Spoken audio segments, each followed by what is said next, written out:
Members will call this meeting to order. And we'll start off with approval of minutes. Anybody want to arm wrestle for that? Or okay. Representative Franson moves the minutes. Any questions?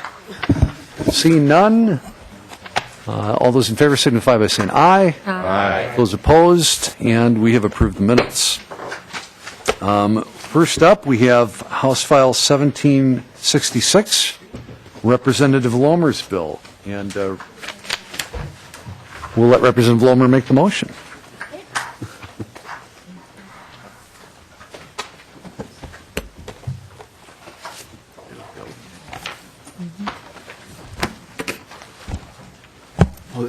Thank you, Mr. Chair and members of the committee. I would like to move that House File 1766 be recommended to pass and placed on the General Register. Very good. Please proceed. Thank you very much.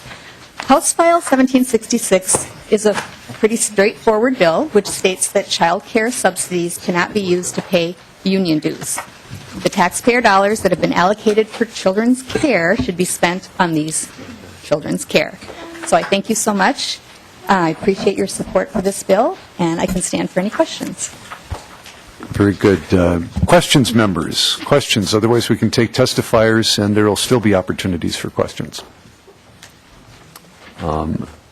We have a list of testifiers. Cisa Keller from Minnesota Child Care Association.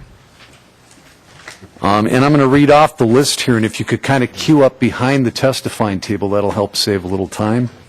Dana Ackery with Minnesota Licensed Family Child Care Association, Jennifer Parrish of Rochester, Heather Falk from Cloquet, Judy Sanda from Carleton County, and Pat Gentz from Dakota County. If you could kind of come up and queue up behind the testifying table. Ms. Keller, welcome to the committee. Thank you. Mr. Chair, members of the committee, my name is Cisa Keller. I'm the Government Relations Committee Chair for the Minnesota Child Care Association.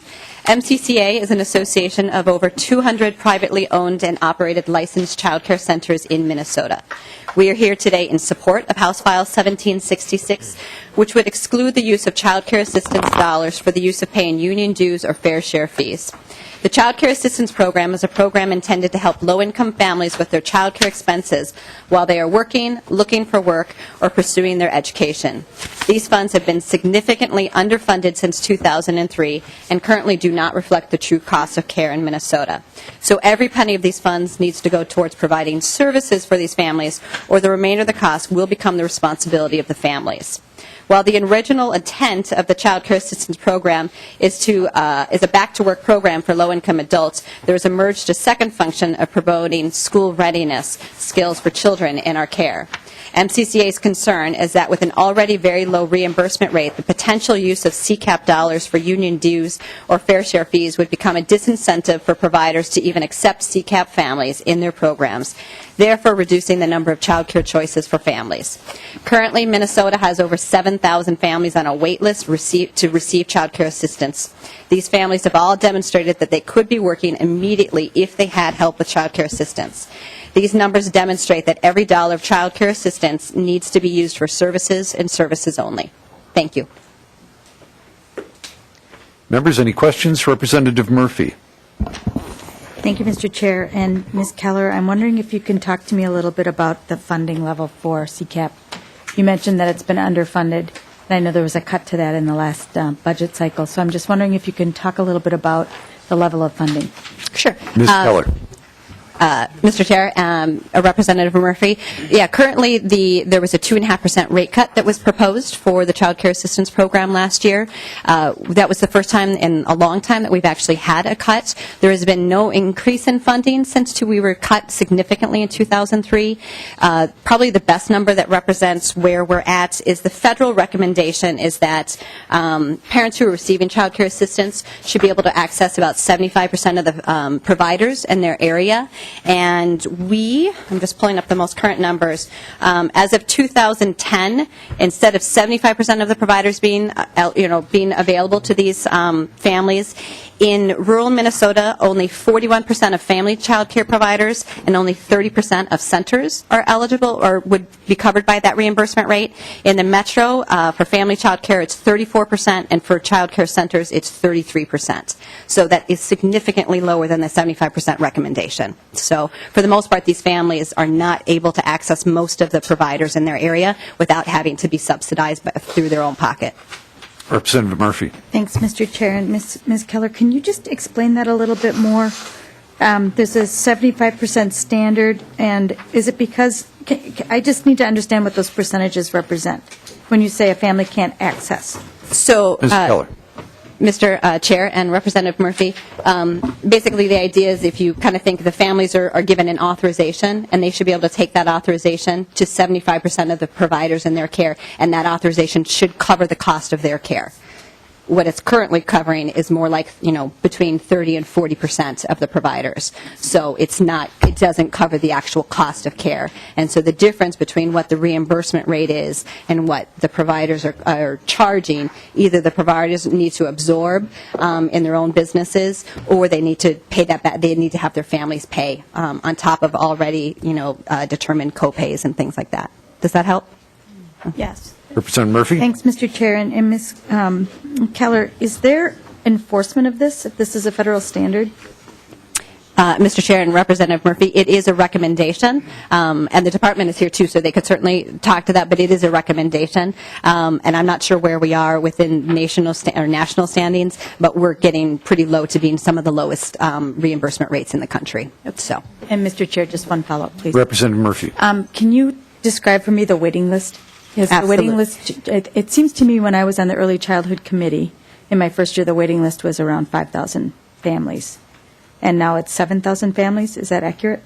Ms. Keller. Mr. Chair and Representative Murphy, correct. It's actually the number, I believe, in November was 7195, and that is families. The basic sliding fee is families that have demonstrated they meet the eligibility to provide childcare, to receive childcare assistance while they're working, but there's not enough money to actually give them that child care assistance, so they're on a wait list. So those are 7,100 families that are working, have jobs, and all they need is assistance with their child care, and they cannot receive it because there's not enough funding.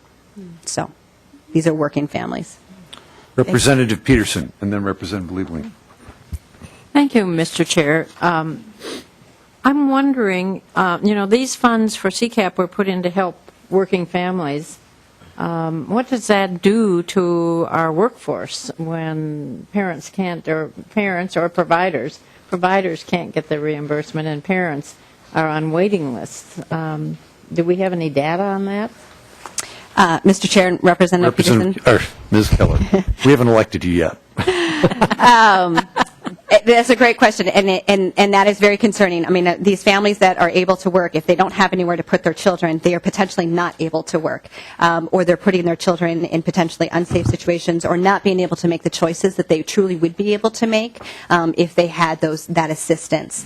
From a provider standpoint, if we're not getting reimbursed at the true cost of care, we're not able to necessarily do the things that we know are right by our children. So, we may not be able to pay our teachers the rate that they made, the salaries that they deserve. We may not be able to do the improvements to our classrooms or curriculum or things like that.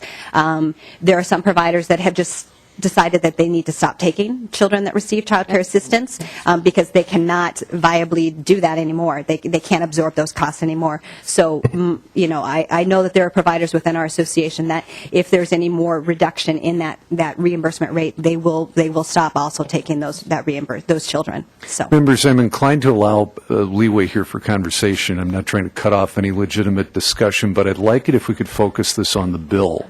We're not a finance committee, and yet I'm okay talking along these lines. But the bill, I don't believe, goes to the level of funding right now. And if we could talk about the bill, that would be preferred. So, Representative Peterson.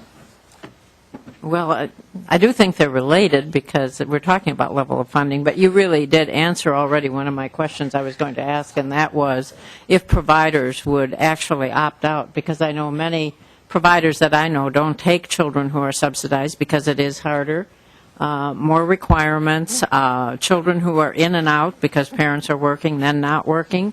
And very often those are the children that need the most assistance, the most help, and ought to be in quality programs and getting the kinds of service that they need. But thank you anyway. Bye. Representative Liebling. Well, thank you, Mr. Chair. And I'm sorry if I missed this, but you're representing the Minnesota Child Care Association? Mr. Chair, Representative, correct. Ms. Keller. Yeah. And Representative Liebling. Thank you, Mr. Chair. And could you just explain, again, maybe I came in just a bit late, maybe I missed it, but how many providers do you represent, and what do they need to do to belong to your organization? Do they pay dues? If you could just give us that back. Ms. Keller. Mr. Chair, Representative, so we have over 200 licensed child care centers that are part of our association, and they do pay a due, per se, to belong to that association.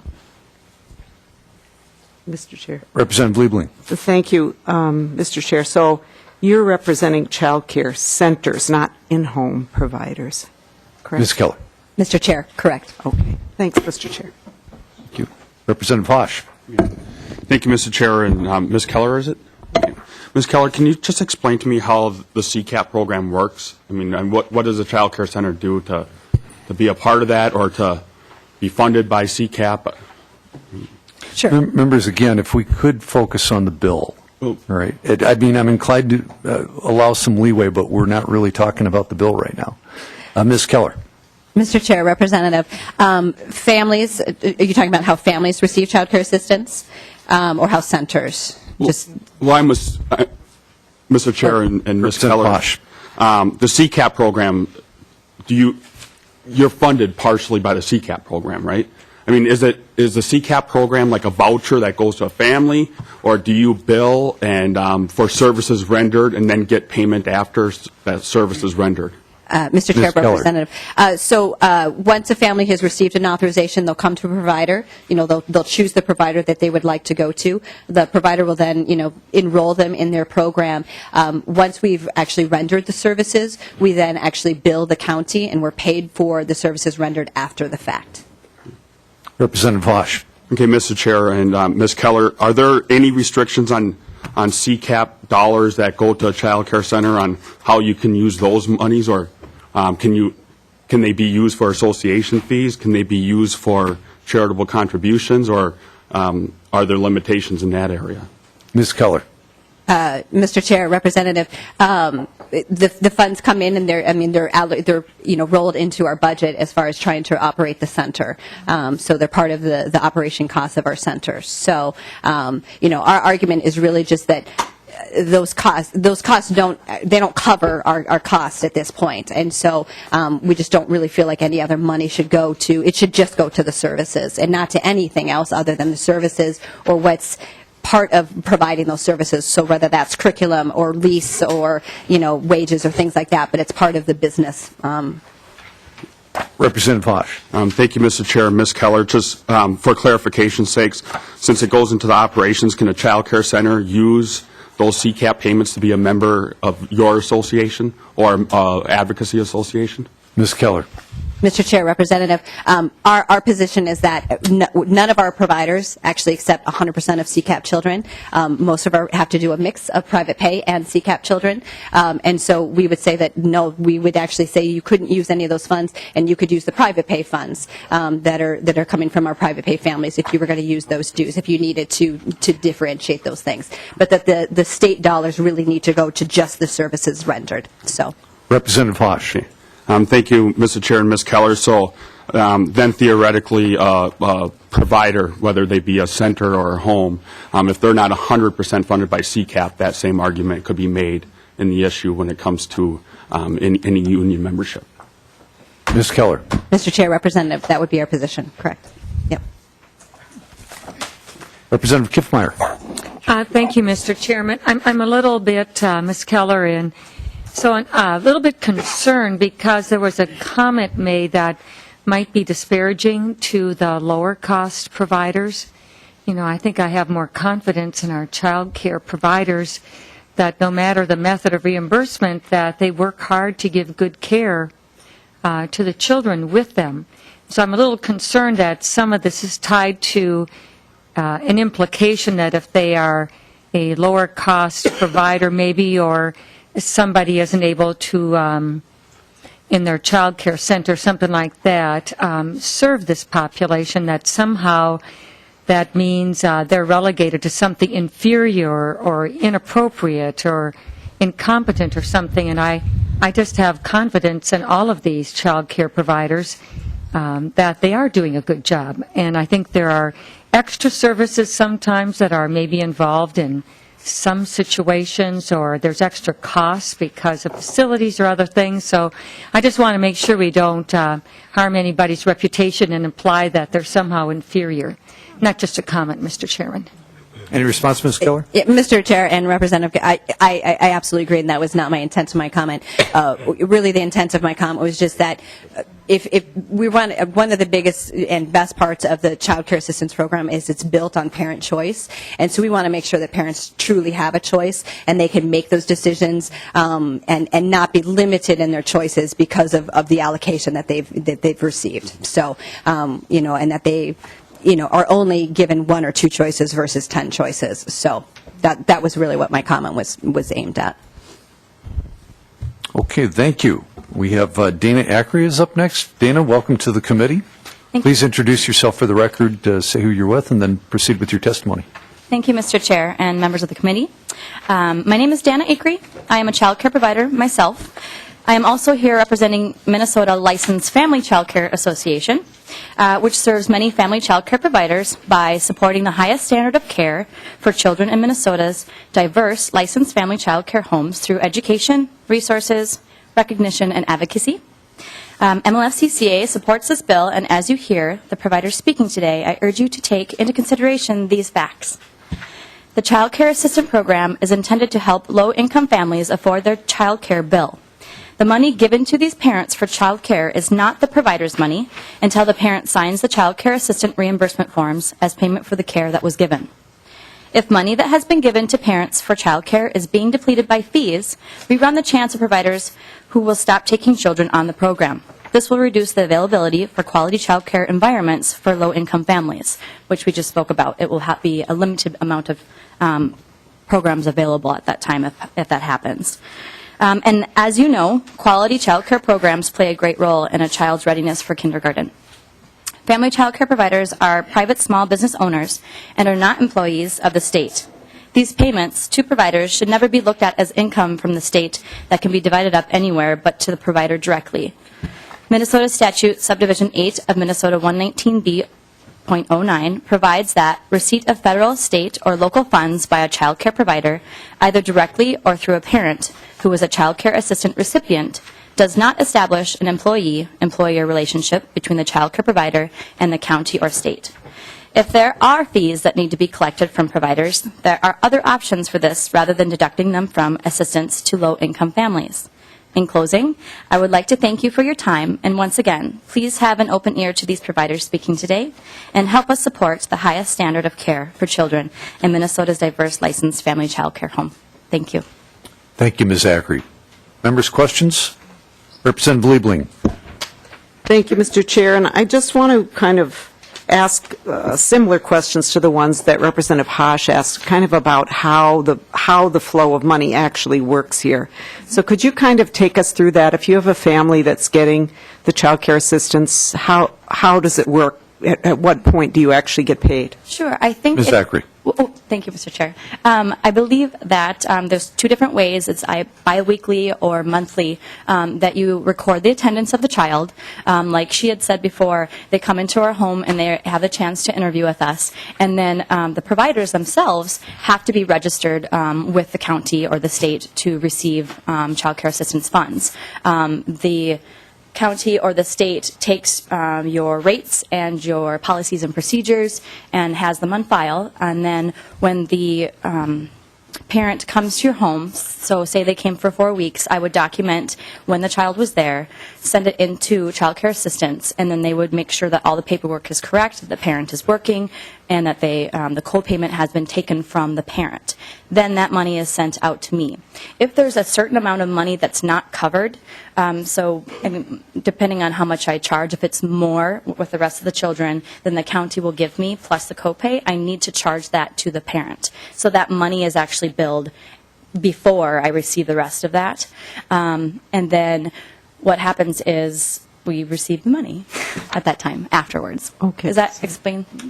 Yeah. Representative Liebling. Thank you, Mr. Chair. And yeah, thank you. So as I'm understanding it then, the parent never touches the money that's coming from the state. It goes directly to the provider. And it sounds to me like after you've submitted these forms that you've earned the money, then it's your money. Is that accurate? Ms. Zachary. That is the way that I would see it. That's correct. Right, Mr. Chair.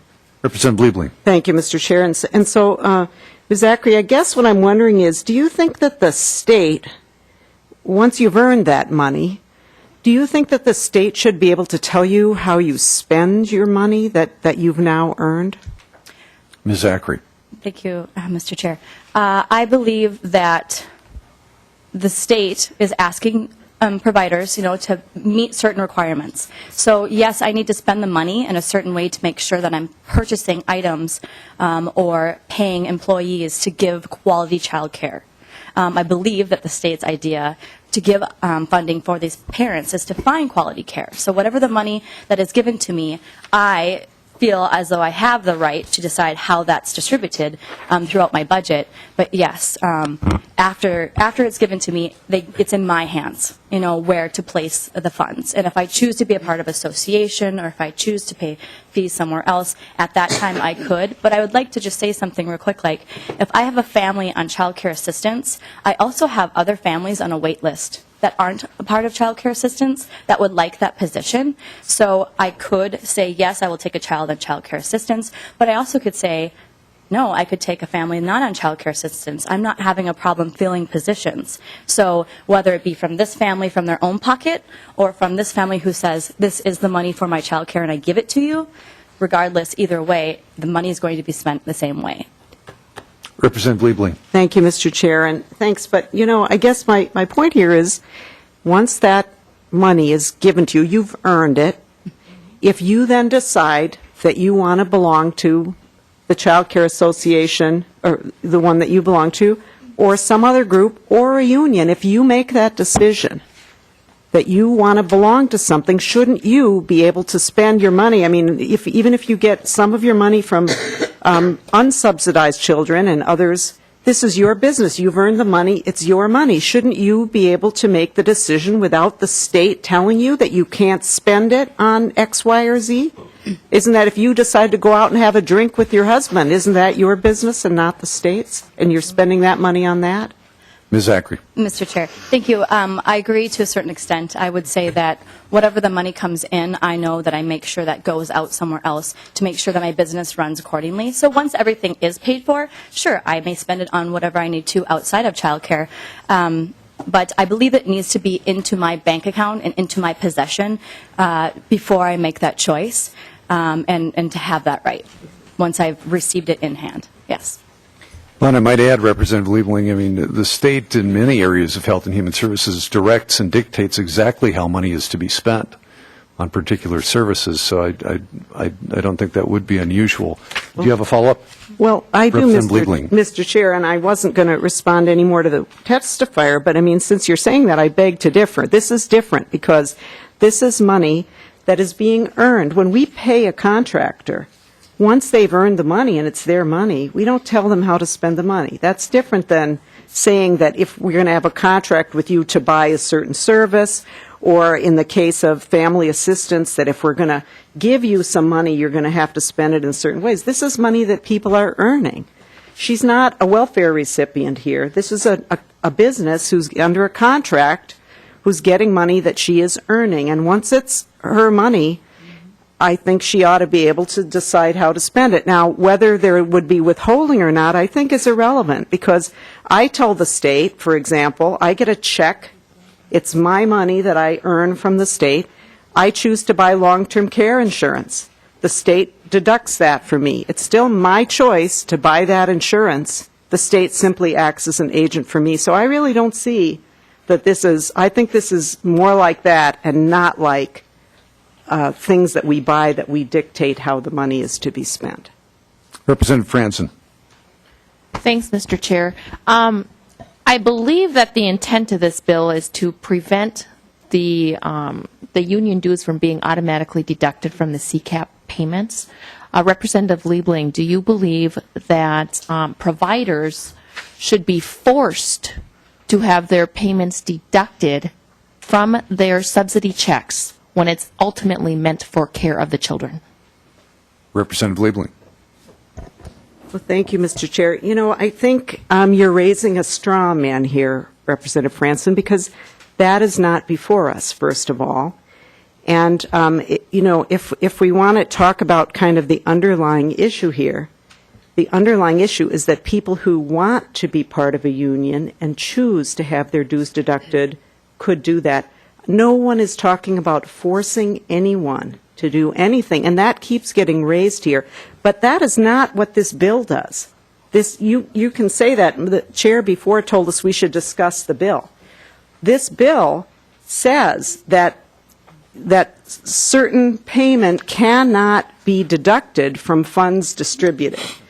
You know, we could pass a bill that says Liebling's insurance can't be deducted from her paycheck. I mean, I think it would be the same thing. This is not about forcing anybody to do anything. That's not what this bill does. Representative Franson. Okay, Representative Quam. Thank you, Mr. Chair. In the reading of this bill, I don't see it preventing us the free will of spending the money we're paid on what we choose to be paid. I see this bill as removing the state from being able to automatically do that. And part of this whole discussion is about free will. We've got people and entrepreneurs, many in my district have sent me letters, who have their own business. They have set up because they wish to have that freedom that having your own business can provide you, and they want the freedom of choosing. They don't want to have things automatically taken out. They don't want to be forced into anything. And I think this bill isn't saying, oh, we're taking away your freedom to associate, your freedom to have your funds go to anywhere. They still have the freedom if this bill passes. The only thing that's removed here is the state deducting, before they get the money, funds. And I think that's the discussion, not a straw, whatever the appropriate term is, of taking away the freedom of these fine citizens to do what they wish to do with their money. Representative Franson. Thanks, Mr. Chair. For those on the other side of the aisle, maybe they're not aware of the fact that Michigan attempted to do this. Union dues were taken out of the subsidy checks. And then in March 2010, the DHS director in Michigan ended the contract, citing the Union Council has not delivered on its original goals to enhance and improve the delivery and quality of care for children whose parents receive assistance from the department. That's why we will stop all funding, and because these providers are not state employees, we will also cease collecting union dues. Michigan also is attempting to unionize home health care workers, thus taking payments meant for parents of disabled children and taking that monies that is meant for the parents to take care of their children and thus funneling it to the unions. And this is the type of the slow creep that we're trying to prevent. If the funds are meant to care for our children, we need to make sure that those funds are being directed for the quality of care. I mean, we're hearing that there is not enough money to go around for child care. how do you think having union dues deducted from this subsidy payment is going to help alleviate that waiting list? Members, I'm going to go back to testifiers.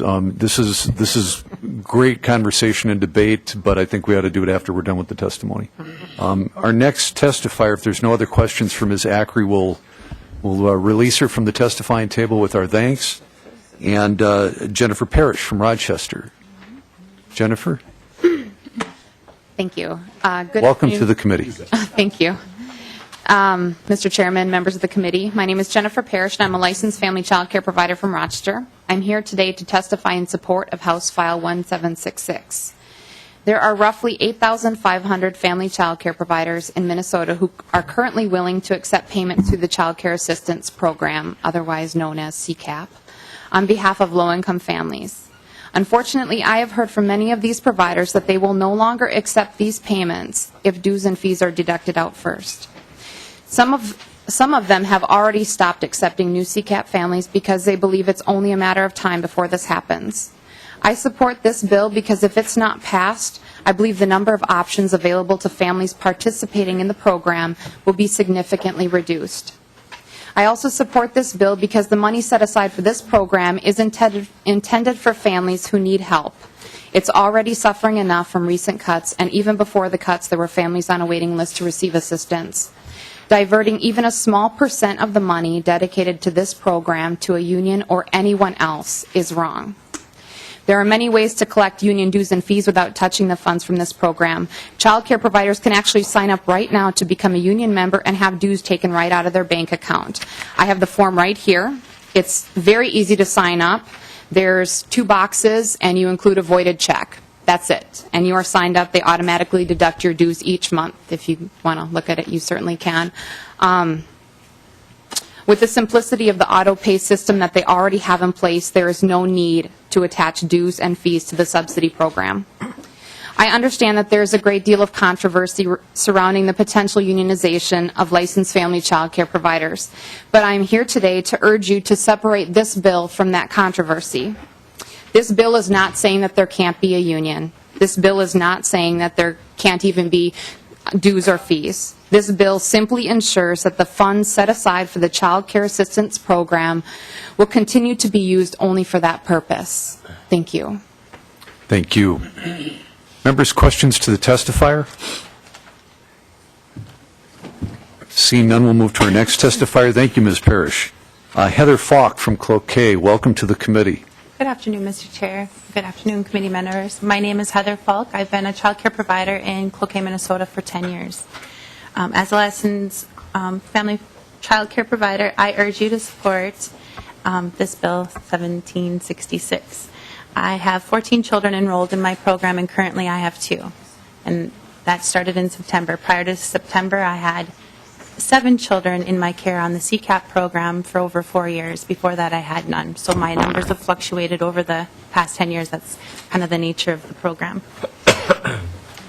In a few of the other states, I revised this somewhat because of trying to keep it the anti-union, but with some of the questions over here on this side, I feel like I need to address it. One of the worries is in a few of the other states, they charge a 2% service fee for union dues. For me, if my children number is at 7 on CCAP, that's $720 a year. Out of my pocket, that means my year of year-round curriculum and all the art supplies that go with it. Or that $720 could pay for my music and movement specialist that I hire in to work with the children and new outdoor equipment. It's a large amount of money. I'm a single mother. I have 3 children that I care for on my own without any outside help. I have to charge a bottom line, $125 a week per child. My low-income families can hardly pay the difference already in what the CCAP reimbursement rate is and what I charge. But I have to charge this to each family to maintain the quality care for my children and to support my family. In many of the state contracts with the union, the cost of dues, in many of the contracts from the union, or the executive orders, no mention of dues or compulsory dues have come through. Only after the union is established in Illinois, Maryland, New York, Ohio, Oregon, Washington, and Wisconsin, and Michigan, dues came up afterwards. This bill would protect it from being withdrawn from the CCAP program. Not saying that they can't join a union, not saying that they can't pay dues if they belong, but compulsory dues is a worry for me. And a lot of the providers in my area have stated that they would not take child care CCAP recipients. I have a letter from a parent in there, Rachel Barczyk, everybody should have. She actually called in our town, and I'm a little town. Yeah, members, I would point out, if I could interrupt for just a moment, there is a packet of written testimony that each of you have been given today, too, so just to reference that. She is one of my CCAP recipients. She called, I think, 33 or 34 child care providers. Only 4 said they would continue to accept CCAP payments. If compulsory or any kind of monies were to come out of it, child care providers are saying they won't take it. This is taking away a huge parent choice. She'd have 4 providers in my town, that's 40 children, and all 40 children then would be lumped into a low-income grouping where we have a mixed batch of kids and wonderful diversity. That's taking away from parent choice. I support this bill, and I urge you to also. CCAP's a benefit for low-income families, and they've already been hit pretty hard and do not need the extra stress on who will take care of my child rather than who do I want to take care of my child. Thank you. Thank you, Ms. Falk. Any questions for the testifier? I would also ask testifiers if you could kind of stick around, maybe near the testifying table so that as we get into discussion after testimony is done, we can have questions of testifiers as well. Yes, Ms. Falk. Mr. Chair, on the CCAP program, I had one more thing because there were some questions. The parents sign up for the benefit. They get this packet and they fill it out. When we accept CCAP providers and we register for it, we get this packet and fill it out. When a parent calls me and they ask if I have availability, I say yes. We set up a meeting. I do it outside of care because anytime you have somebody new in the daycare and there's children there, I need to focus on the kids and not the parents, and so I do my interviewing after. Usually that's when a parent will say, I receive state subsidies, and then I offer them to come visit the daycare in the following week for a drop-in to check me out. That's kind of how our selection process goes. I then get in the mail, once they've enrolled with me and they understand that they have to pay the difference, this authorization form, which just says they have X amount of hours by X amount of hours. Once they start, each week I fill out one of these forms where I put in the hours, how many hours they're authorized. I mail this in or drop it off at county. A week later, our county is very fantastic. Since they switched to the new MC squared, payments are pretty rapid. I'll get a payment within a week's time from submitting this paperwork. It shows what the deductions are. Taxes aren't withheld from these payments. The IRS doesn't see this as a paycheck for me. Taxes aren't withheld. Yes, I get the money, and once I deposit it into my account, I do have to keep accounting for it and then pay my 30% business tax at the end of the year.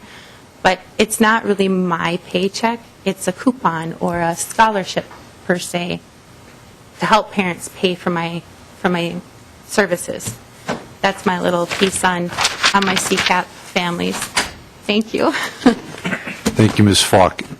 Any questions to the testifier? Representative Liebling. Thank you, Mr. Chair, and Ms. Falk. First of all, I just want to say that, we all appreciate the work that you do and the work that child care providers do. It's not an easy business to be in, and we know you do it because you love the kids and you enjoy being with them and you want things to be good for them. So let me just put that out there. But let me just ask you, though, do you belong to a child care association, and do you pay dues to that association, if you do? Ms. Falk. Mr. Chair, I do belong to the Minnesota Licensed Family Child Care Association, and I do pay $35 a year. It's a business choice that I make to do so. Right, and Mr. Chair. Representative Liebling. And so, Ms. Falk, if you were to decide that you wanted to join a union, do you think that you should have the right to to pay union dues if you made that choice? Ms. Falk? If the union were to come through, I would consider joining, because in order to get change done, and if it's out there, I will state I am opposed to this movement. I think it's fundamentally wrong, but you need people in there that will push for the change. In a lot of the states we've seen, they've not had those pushers. I hope that I could be. I would be willing to pay dues, but under the form Jennifer had, where it would come directly out of my savings or my checking or off of my credit card. Like every other business expense that I have, I automatically do, because that's my business account that all of my money is funded into and that I budget off of. All right, Representative Allen. Mr. Chair, Ms. Falk, again, I commend you for the services that you provide. And my question is, so you disagree that this statute would take away your choice, and that, I mean, do you agree that this statute is prohibiting something that hasn't even happened yet?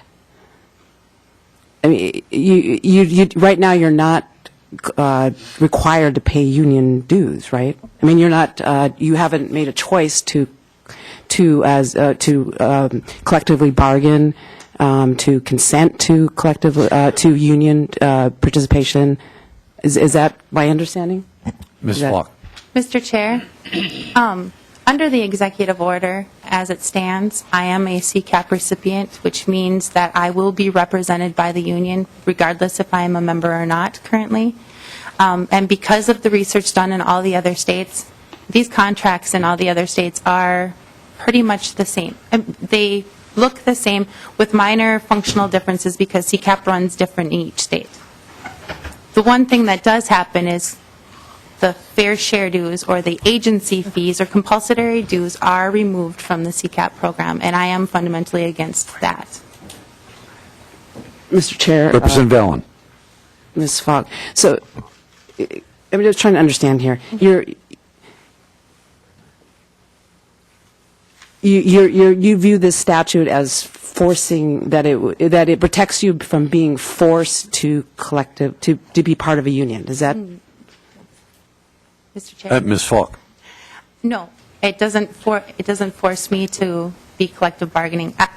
This statute, in my opinion, has nothing to do with the right to bargain, with the rights of the union to collect dues or fees. What it says to me is low-income families' money stays low-income families' money, and nobody, for any reason, should be taking from that. As a union member, and I chose to pay dues, I would sign that up underneath my checking, credit card, or savings account as a direct draft, like I do with my insurance or the AFLAC type things, and I have like workman's compish kind of insurance, and my liability insurance all comes through that. It's not taken out of CCAP. Nothing should come from those low-income families. Mr. Chair. Representative Allen. Mr. Falk, are you aware that there are other unions where the state does withhold union fees?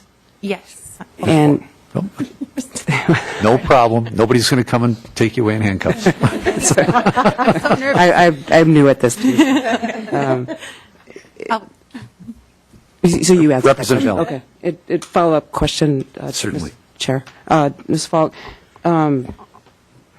so again, the state, you don't view this as a statute that, I mean, so effectively, if the union does not have a mechanism to collect the funds, that it diminishes their ability to function, I mean, to protect, to provide any benefits, should you choose as a group to exercise collective bargaining rights, to participate, if you consent to it, at some point, then the union is going to be very difficult for the union to protect you because it's not going to be able to collect those fees.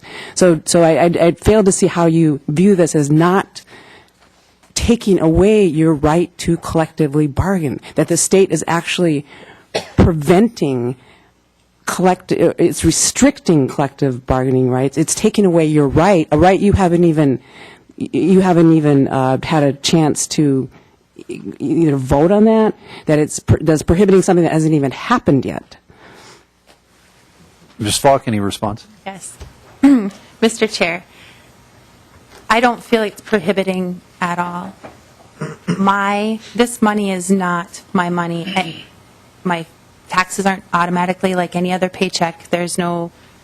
Nothing's taken from it. It is a coupon, like food stamps. A family's given $300 in food stamps.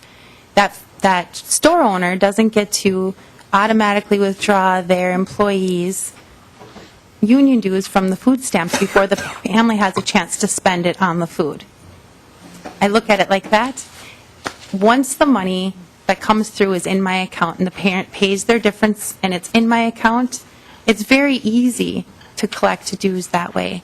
This doesn't stop anybody, and it just mimics the federal laws that are already in place protecting low-income families and choice. And there are a lot of child care providers throughout the state of Minnesota who will not accept CCAP anymore if fees for anything are deducted from this, because we are working at such a deficit, and we love these families, but they can't afford to pay more. If I have $25 extra coming from it, my mom, who budgets down to the cent, won't be able to purchase diapers or milk, that kind of stuff, if she has to give me that additional $25 out of her check. So I don't see it as barring my right to organize. I can still belong to the union. If the union membership chooses to set up agency fees or share fare fees, send me a bill.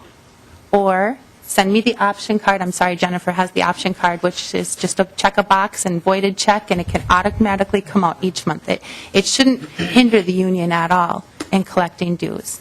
But it does protect these low-income families, one, for parent choice.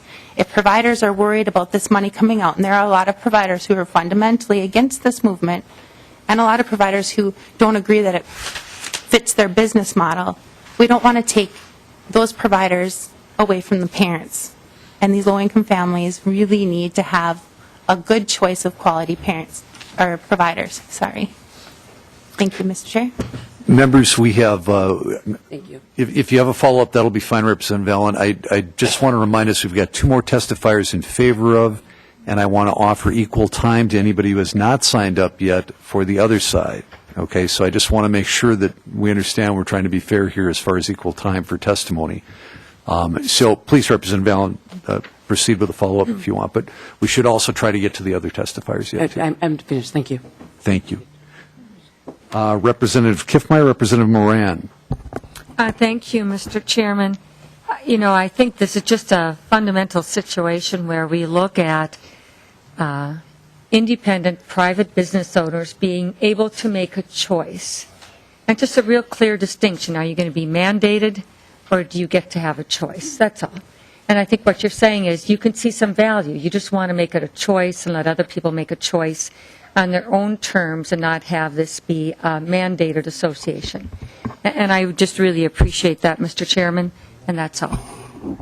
Thank you. Representative Moran. Thank you, Mr. Chair. So I need some clarity. I'm trying to better understand what I'm hearing. And because I think what could happen or will happen is that it allows providers to make a choice about whether or not they would like funds deducted from the money they get from the state, right? That's a choice. No one's going to force anyone to be a part of this. It's not a force. It's not a mandate. It's a choice. And so my question is, I hear continually from testifiers that providers will no longer take CCAP parents. And I know from my own experience from hearing providers in my district that a lot of providers don't want to take CCAP's parents is because they're not getting paid for the services. I mean, it is so low right now that and the cost to provide the service is so high that it doesn't make sense. So we can say that's because of union or just because of the fact that the rate is so low that they decide not to be a service provider for CCAP parents. and I'm just really grappling with trying to understand how, if as a child care provider, I provide a service for a month to a child, I'm not getting any fees, any money for that services. I send a voucher or whatever to the state. It may have to wait another month or so to receive money for the services I already provided, and then to not have the choice to say, well, if a union come along, I would like to choose to have money taken out of money that belongs to me because I provided a service, that I choose to decide whether or not I would like funds taken out to cover my union dues. That is a choice that I make. No one is forcing me to make that choice. It's money that I've already owed, that's owed to me for services, for a service I provided. Then you can look and say, well, I would, wait for my reimbursement. I would put that check in the bank, and then I will pay union dues. Either way, the money is mine to choose to do as I choose with it, whether it comes from my bank account or whether I decided that it's more convenient for me to have the state take that early deduction without the burden of me as with my busy life trying to make an extra payment with all the other payments I'm making. But I think it's a clear choice. It's not a force. It's not no one, putting that extra burden on you. So I'm trying to understand, and maybe parents are not getting the truth about what it looks like to have a choice to join a union or a choice to have money deducted, because we don't have a choice when providers are getting paid at a rate that is not at the same rate of those parents who are not part of a CCAP. And I guess I would like you to respond, if you'd like to respond to any of that. Very good. I just want to ask quickly on the point I made earlier, is there anybody here right now who wants to testify against this bill, just so that we know who we've got and offer time for those people? Anybody who wants to testify against, please raise your hand or somehow indicate to me that you're here to testify against. Okay. Ms. Falk. All right. First, it shouldn't take a month to get your payment. It's 2 weeks of service, and then you turn in your paperwork on Friday. I usually have my check by Wednesday. So there's not a big wait. And out of the 11,300 providers, 8,000 are on the list to accept CCAP payments. The numbers that are given with the 4,000, that's just who's received a check in the last year. But it doesn't mean Child Care Research and Referral has 8,000 providers signed up to accept CCAP payments as it stands right now. And as far as the choice goes, the concern here is, I'm sorry, I have to go here, I'm very sorry.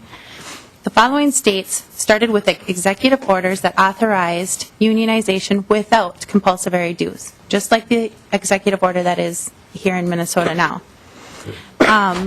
The first citation is to the executive order, the second is to the statute. In each of these states that started off as non-compulsory unionization, Illinois, Maryland, New York, Ohio, Oregon, Washington, and Wisconsin, until Wisconsin's HB1 came into play, but prior to that it was. And then Michigan. In Michigan, $4.5 million over the course of 2.25 years was removed from CCAP funds. In the calendar year of 2009, $2 million in compulsory fees were taken from 34,000 child care homes. These aren't providers who chose to have that money taken from their CCAP payments. These are providers who had to pay their agency fees because the union was present. In 2010, $1,821 in compulsory fees were taken from 32,000 child care providers. This goes on until March of 2011, which was around $750,000, when the government finally stepped in and said the union wasn't doing what they were supposed to, there was no employer-employee relationship, and dues should not come from CCAP funds. I have the cited source from the legal case, along with the executive orders and the the state statutes, if anybody wants the sources for those facts. It is fine if a union member wants to pay dues. That CCAP money belongs to the family. Until it hits our account, it is the family's funds. The threat of this happening in our state is enough to scare providers right now from wanting to accept CCAP people. We are paid, underpaid. There should be more money into the CCAP program for these families. 7,000 parents should be out there working, my ex-husband being on that list. You know, but he doesn't, he's got 3 other children that are not related to me, and he's on the list, so he's not working because he can't afford childcare. I feel for these people, but this money needs to stay within this program. It is not an inconvenience at all to any union member to have it drafted from their accounts. It's how we operate our business, and nothing else comes out of those CCAP funds. I don't have an option to give to charities on that. I don't have an option to have my health insurance copay taken from that. My taxes aren't directly withdrawn from that. I get to save that up for the end of the year and pay it in a big lump sum. That money needs to be just for the family and for the peace of mind for providers to know that it will not be compulsively taken out. And in a lot of states, there's a box on there that says, I authorize union to take out dues, even in the fair share capacity, for taking CCAP. So I'm volunteering to let them do that, even though I don't want to be a union member, and we're trying to protect the families, to have parent choice, and to keep this is really, truly not, let's stick it to the union. This is just to protect that money for those low-income families because they need choices. And they can't afford to pay more, and I can't afford to take less. I hope that answered your question. Representative Peterson to the testifier. Thank you, Mr. Chair. It just, it seems to me as I'm listening to this that we have a bill here that is preempting any action. I mean, there's nothing in the executive order that mandates this. You are looking at other states and saying it might happen here, so let's have a bill ahead of time. And wouldn't we wait and to see what's going to happen with all of this before we have a bill like this? It seems to me we're putting the cart before the horse here. It just, as I'm listening, what you're suggesting may or may not happen. There's nothing in the executive order that would certainly indicate this would happen here.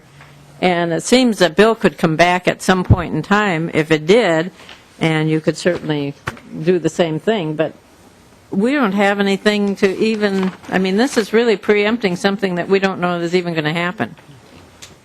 Well, Representative Peterson, in light of the fact that we've heard testimony here today that this has in fact happened in other states, there's an old adage, an ounce of prevention is worth a pound of cure. We have 2 more testifiers, if we could move to them. Ms. Falk, thank you very much for your testimony. Please stick around in case there are questions from the committee. Our next testifier is Judy Sanda from Carleton County. Thank you, Mr. Chair and members Ms. of the Sanda, Health welcome and to the Services committee. Reform Committee. My name is Judy Sanda, and I've been a child care provider for over 32 years. Over 300 children have come through our doors, and I love my job. I have a college degree. As a C3 licensed daycare provider, I urge you to support H.R. 1766. You guys make me nervous. I've been doing child care for so long that I remember when CCAP payments were sent directly to the parents who then paid me out of their pockets. We at that time, 15 years or so ago, lobbied you, the legislature, to have those funds directed to us, the providers, to ensure that the state and federal funds were being allocated for child care. I am one of the 8,500 licensed daycare providers willing to accept families who receive financial assistance through the CCAP program. At this time, I have 4 children out of the 14 in my care who receive CCAP payments. The largest number of CCAP children I have had at one time is 7. If any other entity into my independent small business through dues or fee collection via my CCAP payments, my licensed family child care program may be one less options in Carlton County. Please support 1766 HR, right? All right. Thank you for your testimony. Members, any questions to the testifier? Representative Peterson. Thank you, Mr. Chair. And I would like to ask you if, you're concerned about union dues being deducted from CCAP. Were you concerned about the cuts that this legislature made when they went from 5% to 2.5% last year in terms of CCAP funding? I mean, they really cut. Absolutely. And I think those are the issues we really should be talking about here, to maintain adequate funding, not worrying about whether some possible union dues and choice might be an option for taking out of the CCAP. I really think we ought to be all working together here to maintain higher rates for all the CCAP students. And that's just, I think, a point that we need to make here. Mr. Chair. Ms. Sanda. I think that we aren't quite all on the same page, you guys. We are voting yes on this bill because we do not want that money to come out of these funds that are set for these children. That's a lot of money. Out of my pocket, that's a lot of money. I do my job because I love it. I always have. And I don't want to give it up. But I will probably have to consider not taking CCAP children. You shouldn't have to give that. Representative Peterson. Thank you, Mr. Chair. And I just saying, you shouldn't have to. This is a choice issue, and it hasn't happened. And I think we ought to be working instead on trying to increase the funding.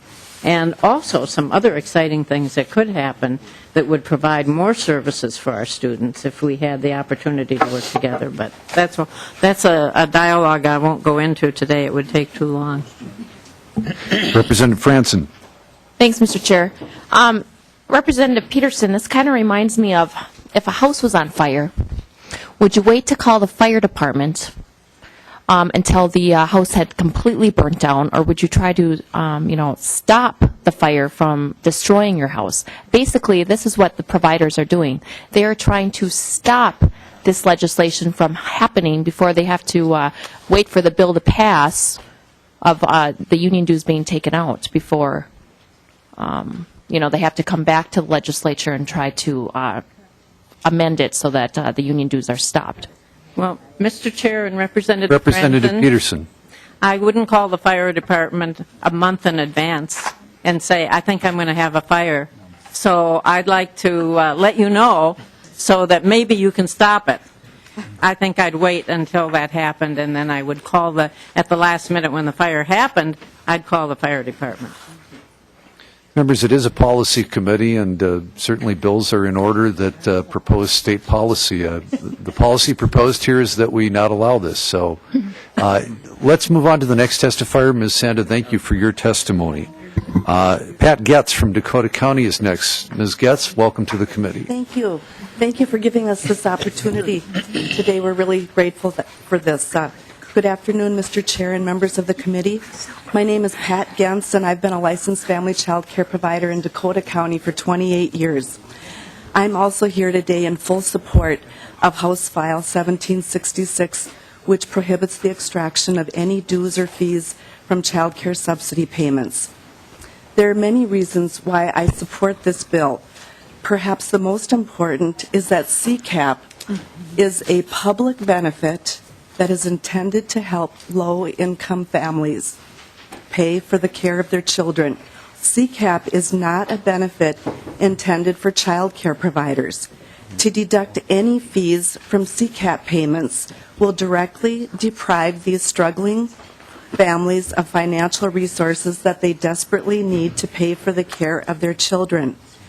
Not only will the deduction of fees from CCAP payments deprive needy families of essential financial resources, it will also limit their choices among child care services available to them. It only makes good sense, common sense, that any payment of dues or fees should be made between the provider and the organization with no other party being involved. CCAP is intended to serve one purpose and one purpose only, to help working families afford child care, to take scarce financial resources from working families and home-based child care businesses and transfer these resources to anyone else is directly at odds with its purpose. I fully support House File 1766 as it would protect both families and providers, and I'm asking that you would also support this bill. Thank you very much. Thank you, Ms. Gens.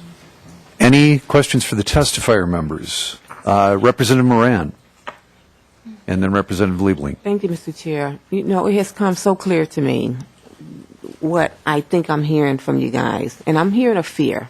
I'm hearing a fear that, you know, your funds have been reduced so much that any more funding that will come from the CCAP money before it comes to you will be really hard. And, you know, I hear you say that, you know, this is funding that the state gives to low-income families so that they can have child care services for their child so they can work. But I also think it is definitely funding that the state gives to the provider who is taking the risk, who is making a choice to provide services for low-income children and for families. So as much as it is for the parents of low-income parents to have an opportunity to go to work and have child care provided for them, it is also an opportunity for providers to provide services at a lower rate that they will probably receive from someone who is not seeking the CCAP's fund.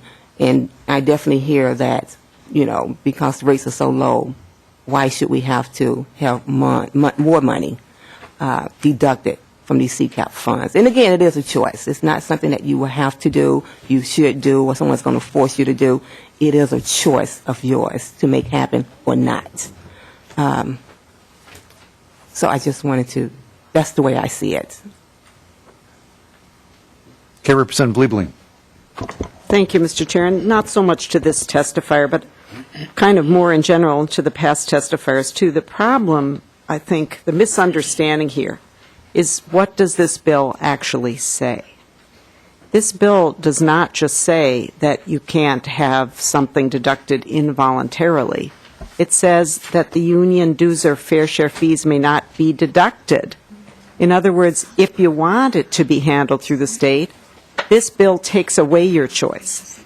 This bill takes away choice. It doesn't give anybody choice. And you know, businesses do make choices. I also do want to comment on this analogy that was made earlier about food stamps. This is not like food stamps. Food stamps are given to the family to then go and choose a business to spend that money. That is not what we're doing here. From everything I've heard from the testifying table, this is money that the child care provider has earned. It's their money. It just hasn't been given to them yet. And yes, it's not a salary. It's money that their business has earned that hasn't been transmitted to them yet. But if that business owner should say, I would like the state to perform a service for me and do some withholding for me, what this bill does is say you don't get that choice. Now, I understand some of you are saying this isn't about stopping unions. Some people are saying it is about stopping unions. But if you look at the language of the bill, all this bill really does is take away your choice to do something which you don't even know if you're going to have the choice to do yet. But it just limits your choice. That's all this does. And whatever you say about what's happened in other states, you know, that may or may not happen in Minnesota. I mean, it hasn't happened in Minnesota, and under the governor's executive order, that's not what would happen. As I understand the executive order, if you don't want to be part of the union, vote no, and if the union is elected, don't join. and then you don't pay. That's how I understand it. And, but if you go back to this bill takes away choice. Ms. Acker? Thank you, Mr. Chair. I just want to say that I am a business, and I do accept services from child care providers. So, yes, money was given to them just like food stamps were, and they chose to go to Cub Foods, or they chose to go to Rainbow, or they choose to go to Willow Tree Daycare with their child care assistance payment. So I am a business that accepts that money. On top of it, I don't see anybody here testifying to say, I don't agree with this bill. So I just want you to take everyone here and hear what they're saying and say yes. And I don't have to take child care assistance payments. So this is not a hardship for me not to take children on child care assistance payments. I have one child out of 20 families that I serve that's on child care assistance. I'm open to anyone, but I've only had one in the past 7 years come to me. It's not a hardship for me. I just don't want the money that I have worked for, that a family has chosen to pay me for, to be any money to be taken out of that. It should go into my bank account, and at that point, make a choice. Thank you, Mr. Chair. Okay, members, I do want to ask, is there anybody who let's get through the testifiers first, members, and then we can have a wide open dialogue about this. We're going to wrap that up and vote on this bill before 4:30. So any other testimony from the audience? Anybody here who wants to testify for or against the bill, please indicate now or come up to the testifying table would be the best way to show me. I am not seeing anybody. So with that, members, I have a list. We'll start with Representative Murphy. We have Representative Franson, Representative Mack, Representative Benson, and I'm sure we'll have others. So Representative Murphy. Thank you, Mr. Chair. And to the testifiers, many of you were in St. Cloud, and it's good to see you again, and I appreciate your input today, and I appreciated it then. I've done, more reading and trying to understand this issue, and I want to tell you that I don't support the bill. So I know that there are a lot of people here who have testified for it, and I've heard from people who are for it and not for it in the district I represent. And I don't support the bill, and here's why. The governor's executive order is very clear. And I know that people are worried about what's happened in other states, but we're the North Star state. We're Minnesota. We do things differently. And the governor's executive order says no one will be forced to join the union, and if the union's elected, no one's going to be forced to pay fair share, right? So this is such a voluntary option for those child care providers who wish to join. And for those who wish to join, they should get to decide how the money gets transferred, whether they pay through, as one person suggested, payroll deduction, or with their credit card, or with their deduction from their banking account. They should get to decide that. That should get decided by that group of people who volunteer to join. And the thing that is bothering me the most, and it is why I asked the questions in the beginning about the status of CCAP, the waiting list, and what we're paying, is I love the passion from each of you that have come to testify. And I love your commitment to these families. And I share that commitment. And that budget took a big cut in this last cycle, and it's been flat for years before that. So any inflation that has occurred, and there's inflation, the child care providers have been eating that, right? So it is underfunded. There's a waiting list. And instead of putting our energy into fighting that together, instead we're fighting over the margins. I'm seeing largely women who provide child care to children coming at loggerheads with one another over the margins, over whether or not a little bit of money might go into a union, instead of fighting for more funding into CCAP, which I bet we agree with. We shouldn't be, and when there's such scarce funding as there is for this, and in so many parts of the human services budget, we see decent people fighting over the scarce resource. We should be fighting together for more funding. This is a false fight among providers. The ones who want to choose, if the union is elected, get to choose. Those who don't won't have to join, and you won't have to pay a fair share fee. And I don't think this bill is necessary, because you already have that option before you. Thank you. Representative Franson. Thank you, Mr. Chair.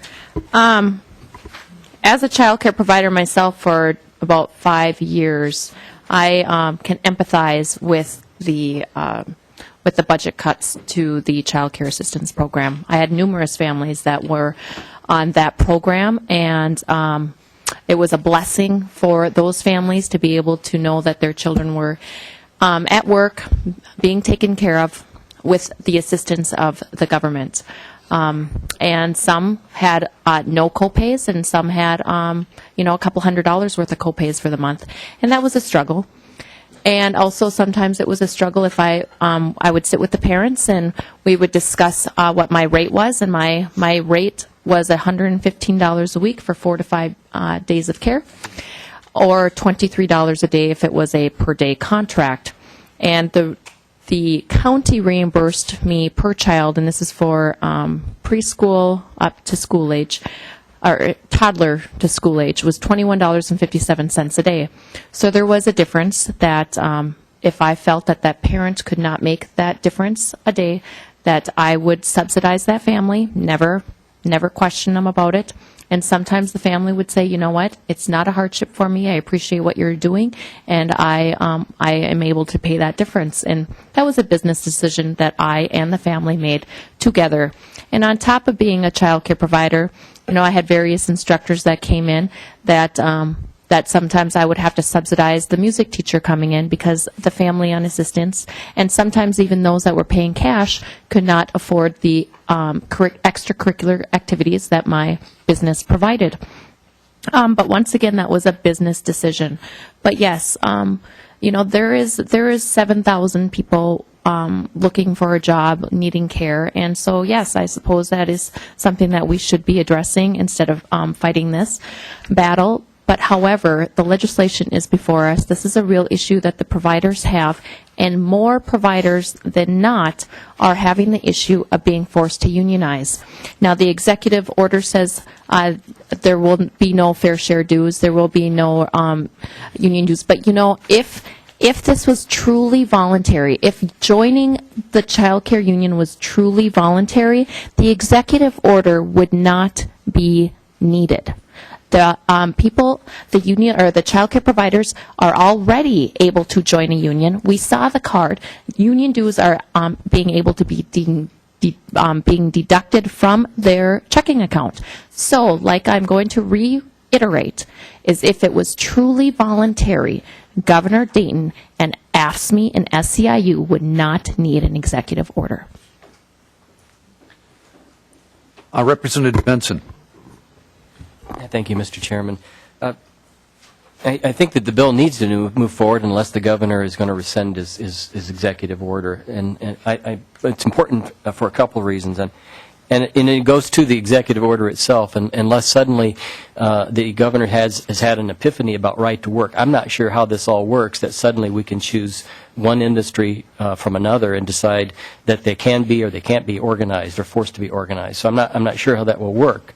However, with that said, I think what the bill does is it does force us to look at how the money's being spent, and is it going to the right purpose, and is it going to the families with need, and more importantly, is it going to the children?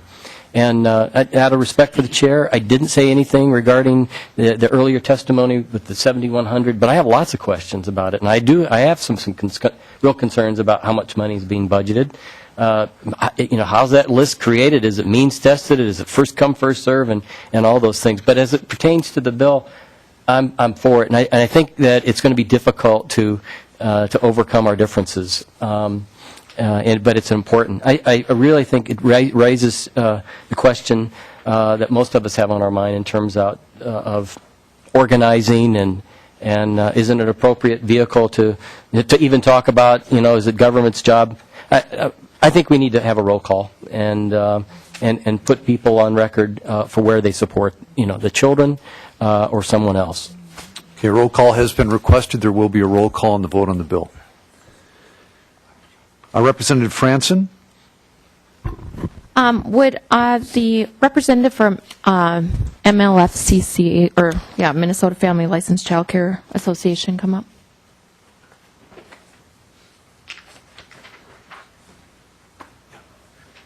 Ms. Acree? Ms. Acree, sorry. I'm sorry. Mr. Chair, thank you. Ms. Yes, go Acree? ahead. Representative Franson. Would you be willing to tell us the difference between your organization and, let's say, an AFSCME or an SCIU? Ms. Zachary. Mr. Chair,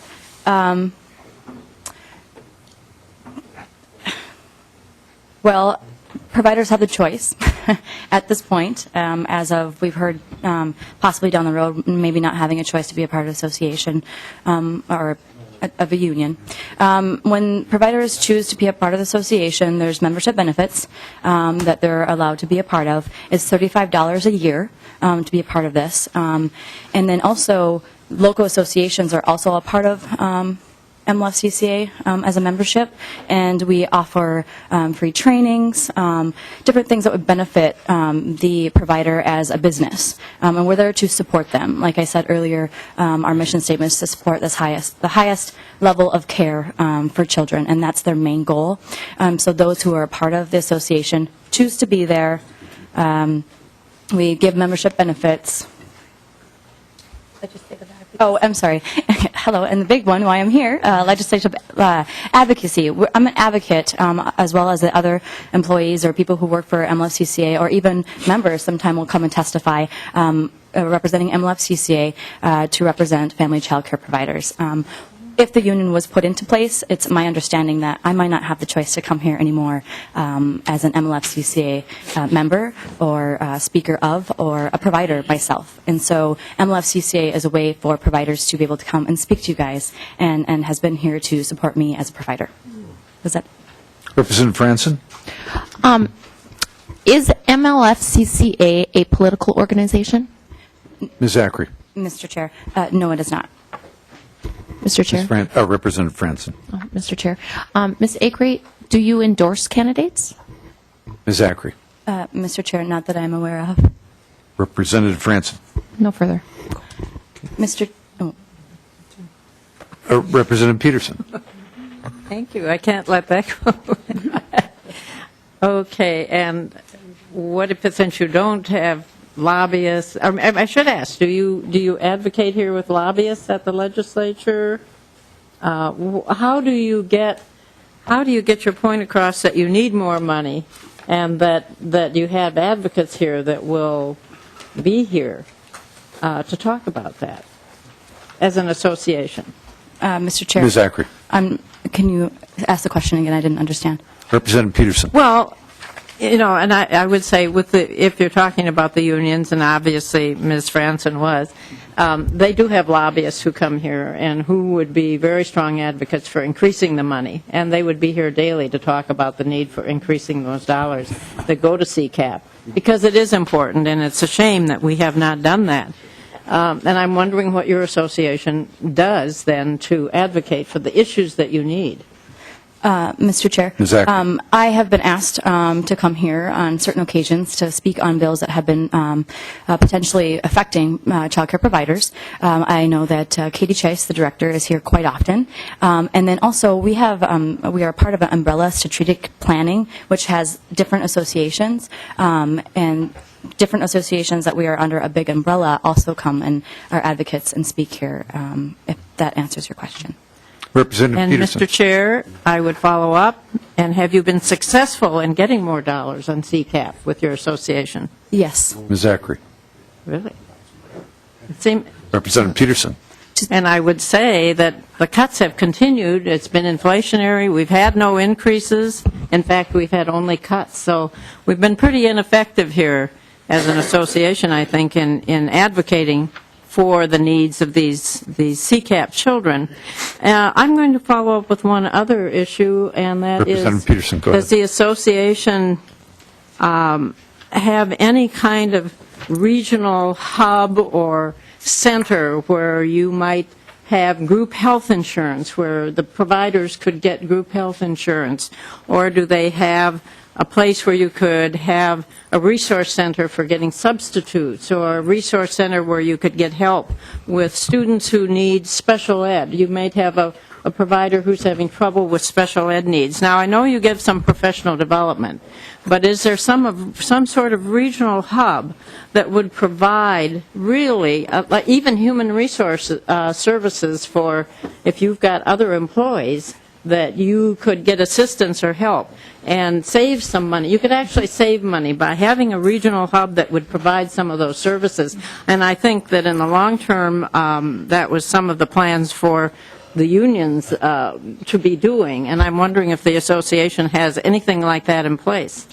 Ms. Zachary. Mr. Chair, just as the unions have been doing so, we have also been working on life insurance, disability insurance for providers, which they cannot get. And we also have a mentorship program. We have different programs that are funded by the state to have mentors come out to different providers, work with them on contract issues, hiring employees to work with them, strengthening their quality child care program, also getting them accredited, so becoming more professional at having accreditation standards being met and learning how to do so. We also give them money to go towards that. So those are some of the areas. And then I also would like you, if she can go ahead and speak on the question that you had earlier about how we have increased or done anything here on the work on CCAP child care assistance programs. Ms. Falk. Mr. Chair, MLFCCA works with several other organizations, Child Care Works, the National Center.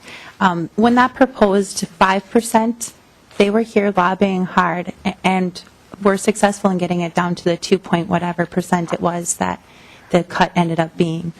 So that was a success. Not a great one, but they were here doing it. And as far as the union being able to bring that in other states, in Washington, they were able to increase CCAP rates, but parent hours were cut dramatically. So the amount of hours providers could bill on behalf of parents, even though their rate was higher, they were making less money because they couldn't claim as many hours. The other in Illinois issue is the dues way outweighed the increase in subsidies that they got, and families receiving CCAPs decreased by a third. So the money to go into funding these programs, because all the states, everybody's kind of in the same boat. There isn't any money, and they fight for it. The providers got the increase, but the funds came from the same program, so less families were reached. Mr. Chair. Mr. Chair, finally, Representative Peterson. I would again say, using other states continually as the model is not the way we should be going about this. We're unique in Minnesota, and I think that the people here who would choose to join a union would set their own dues. It is a democracy. They would make the determinations about what would happen to the people who choose to belong. And there, again, is no mandate for either fair share or for joining. And so we do need to, I think, put aside what other states are doing and look at what we should do here. But Representative Grunhagen. Thank you, Mr. Chair. Just general comment. I support this bill primarily because of my observation of government programs and regulations. And what I mean by that is, I don't think any of us in this room want to see happen what this bill is trying to prevent. Now, some of us say, well, it's not going to happen. But, when I look at government in general, and I'll just use the welfare program, none of the people who started the welfare program expected it to get to the point where it is today, where it's, has the potential to bankrupt us federally and even at a state level because of the expanding regulations and qualifications. So, one of the example I'll give, with public school, we had ECFE programs, and the ECFE programs were not a part of the union contract. But then one day regulations changed, and the next thing you know, the ECFE workers were part of the teachers' union contract. So, I mean, what starts out well-intended, all right, can produce some negative results down the road. And what I see this bill is preventative medicine from, again, down the road, things all of a sudden change, and all of a sudden you're in a situation where what we're trying to prevent here is what happens with the government program, regulation, or whatever. So, in my opinion, that's why we need this bill. Finally, if we were a right-to-work state, I don't think this bill would be necessary, as each person could decide whether or not they wanted to belong to a union in their particular area or business. Last thing I was informed of was that as far as group health insurance, daycare providers can form an LLC and without a union, and offer health insurance, is the understanding I have. Thank you, Mr. Chair. Representative Mack. Thank you, Mr. Chair, and thank you to the testifiers. The conversation's been enlightening. I just want to touch on one area that we've been talking about, and that is, it's been touched on that businesses should have the option, if it's a convenience issue, for this to be, if there were to be union dues, to be taken out of these funds for convenience or whatever the fact might be, and that's a choice that the provider should have, and that's an option of choice. But I want to just point to, in statute 119B.03 subdivision 3 states that the child care assistance provided through the child care fund is considered assistance to the parent. And so under that premise, I think it's inaccurate to say that the business or the provider should have the chance or the choice for it to be convenient, for it to be deducted out in advance. The way this reads, it is assistance to the parent until that's been paid to the provider into the provider's account, and then the provider can decide where to pay those fees out of their bank account. But until it's in that bank account, it is considered assistance to the parent, not the provider. And so I believe that this bill upholds that statute and is a protection that we assure that this is assistance to the parents, not the providers, parents that desperately need it. And we can go round and round all day about the funding for CCAP, but that's not what we're here for today. That's another issue and certainly is a merited discussion. But I want to get back to the heart of the bill and who this money is intended for and protecting it for that, and it belongs to the parents. Thank you, Mr. Chair. Representative Hodge. Thank you, Mr. Chair. I'll try to make this brief. First and foremost, I just want to make sure that some inaccuracies are addressed, and one is from Representative Gruenhagen, and you talked about the runaway welfare system. Well, if our state budget followed what our welfare budget is, it'd be about 60% less than what it was 10 years ago. The Minnesota Family Investment Program has 80% fewer enrollees into the program. So don't use stereotypes to try to make the point. The biggest increases is within MA, which is an elderly and disabled population. So I wanted to make that clear. Secondly, I wanted to thank the testifier. I'm sorry I don't know your name, but you did very well today. And I appreciate your viewpoint. And I think you have some good points, and your fears that you don't want to be compulsory payments taken out of CCAP, I think, are warranted. Right now, as the bill is stated, though, it also takes away the choice if somebody does want to voluntarily contribute. I hope that as this bill moves forward, we could find some kind of compromise in which your concerns can be taken into place, but also leave that freedom of choice for providers who do choose to, use whatever method they'd like to be to go forward. So I wanted to say that at this point, the bill's not in that order, but this is the first of several stops, I'm sure, that we'll be able to discuss further. But also just wanted to make sure that clarification was made. Representative Liebling. Well, thank you, Mr. Chair. And I, too, want to correct a couple of inaccuracies. First of all, something was said about you wouldn't be able to come to the legislature if there was a union. Just plain not true. You have the right to come, whether as a citizen, whether as the head of an association, and the fact that somebody else is here at this table never stops you. And I want to say that to the public at large. People have a right to come here and address the legislature, and nothing is going to take that away. So let's just be very clear about that. The second thing I want to say has to do with what was brought up here a minute ago by Representative Mack about it's considered aid to the parent.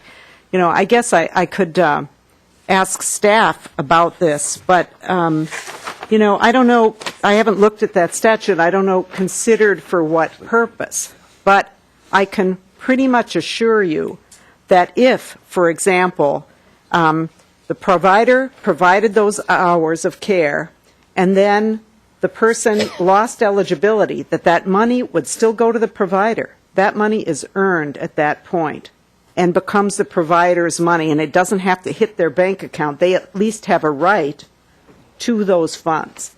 So those funds are encumbered at that point when they're earned. So I don't know if staff wants to take that up, but I think that I could look at the statute, but that sounds to me like a distinction without a difference here.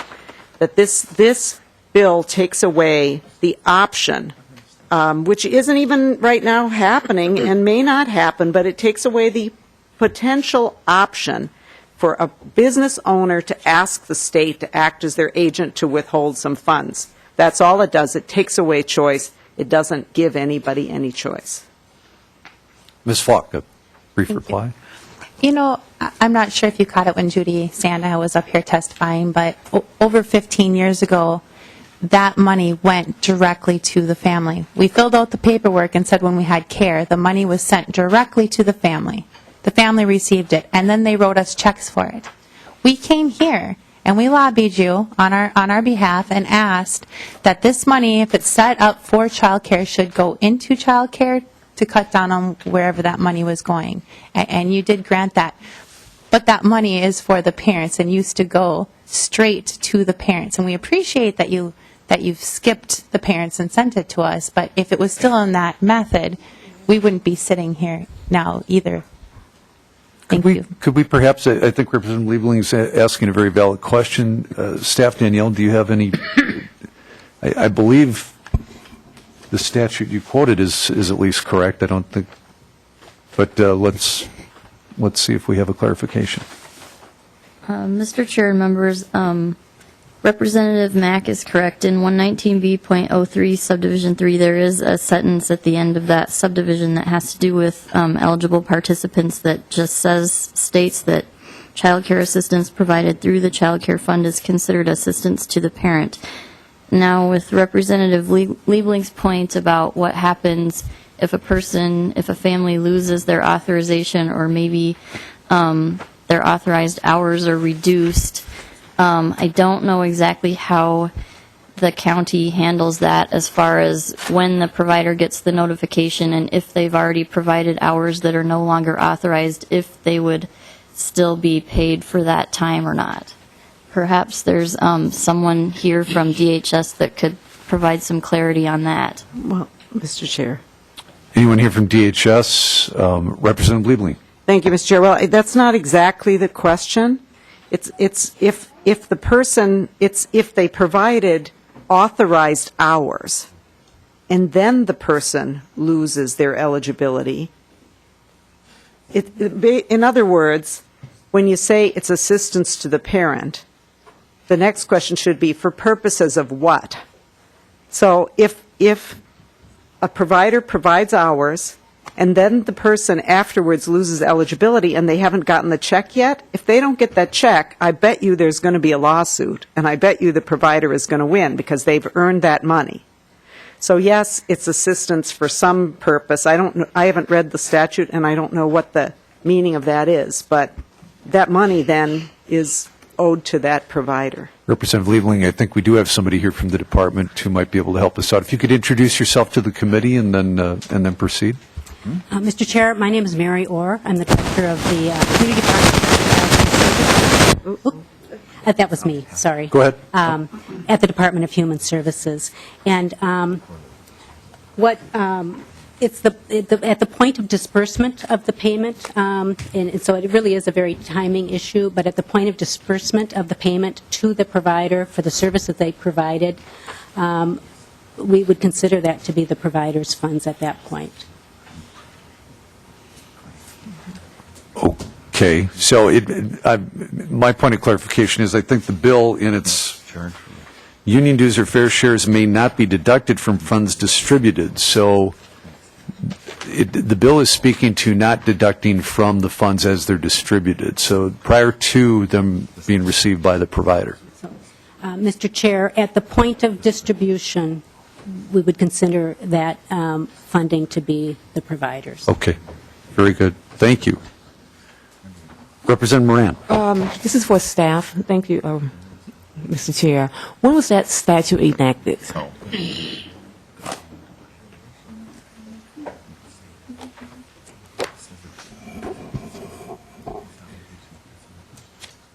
Mr. Chair and members, this section was initially enacted, it looks like, in 1985, but it's gone through several changes since that time, so I don't know when or how long that specific sentence has been in that statute without going back through the history to figure that out. Mr. Chair. Representative Moran. So to me, it is clear that since the last legislation was changed to from giving payments to parents to the provider, that statute is outdated and needed to be revised because money no longer goes to parents; it now goes to the provider. And to me, it seems like it's outdated, and maybe we need to look at changing the statute to reflect the new. That may be for another bill, Representative Moran. Thank you. Members, there is a roll call on the bill. We're going to move to a vote on the bill.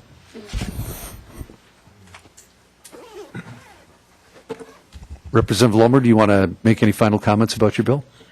Well, thank you, Mr. Chair. I think this has been great. I think the testifiers have done a great job, and I think they reflect many of the sentiments of folks that I heard from, whether by email or phone calls or at rallies, that people really support this bill.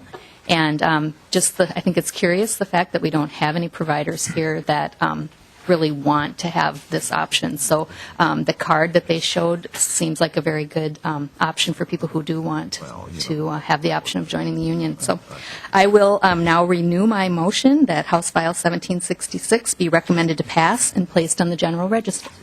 Very good. Thank you, Representative Lohmer. There is a roll call on the bill, so the clerk will take the roll. Gavel. Aye. Mack. Gabler. Yes. Allen. No. Barrett. Yes. Benson. Yes. Branson. Yes. Fritz. Gruenhagen. Yes. Hosh. No. Huntley. No. Giffmeyer. Liebling. No. Lohmer. Yes. McDonald. Yes. McElpatrick. Yes. Moran. No. Murphy. No. Norton. Yes. Peterson. No. Quam. Aye. Okay. Fritz. And Giffmeyer.